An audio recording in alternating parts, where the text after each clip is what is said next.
तो उस वन गमन यात्रा का मैं साक्षी हूँ, मतलब मैं साथ में ही था। उन्होंने कहा कि मैं साथ में ही था। और जब तमसा नदी को भगवान श्री राम पार करते हैं तो लखन लाल जी से कहते हैं कि जा करके पल्लव की व्यवस्था कर, पल्लव ले आओ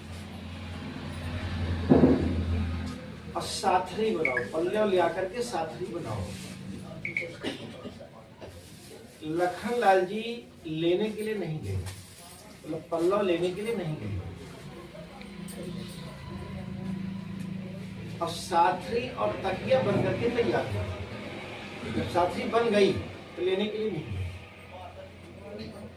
तो यमुनाचार्य जी से प्रश्न किया गया कि जब साथरी बन गई, अब पल्लव लेने के लिए नहीं गए तो बन कैसे गई? तो यमुनाचार्य जी ने कहा कि लखन लाल जी स्वयं ही पल्लव साथरी बन गए, मतलब स्वयं ही वो बन गए।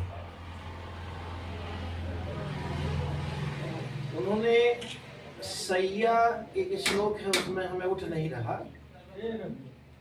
जब भगवान श्री राम चलते हैं तो यद्यपि रामायण में लिखा है कि जहां जहां जाए देव रघुराया, करहीं मेघ तहता नभ छाया, पर जब बरसात होती है तो लखन लाल जी स्वयं ही शेषनाग के रूप में फण को ऐसे करके भगवान श्री राम के पीछे पीछे चलने लगे।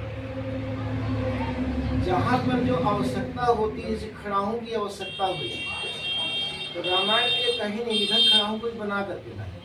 लखन लाल जी से खड़ाहों कही गई, खड़ाहों बन गए, मतलब खड़ाहों को सिद्ध कर दिए।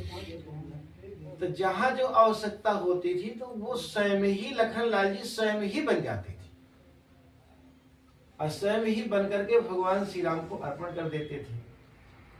तात्पर्य यह हुआ कि जो सेवा भाव है, जो सेवा भाव में चल रहा है, उसमें इतना दासत्व हो कि सेवा के लिए तत्पर। इसलिए जब भगवान श्री राम की यात्रा होती है और लखन लाल जी जाते हैं सुमित्रा से आदेश आज्ञा लेने के लिए कि माँ आदेश हो जाए तो हम राम जी की सेवा करें, राम जी के साथ में चले जाएं। तो सुमित्रा ने ये कहा कि लखन तुम्हारे में सब गुण बहुत अच्छे, तुम्हारे में सेवा भाव है, तुम राम जी को मानते भी बहुत हो, बस एक ही गुण है तुम में कि तुम क्रोधी बहुत हो।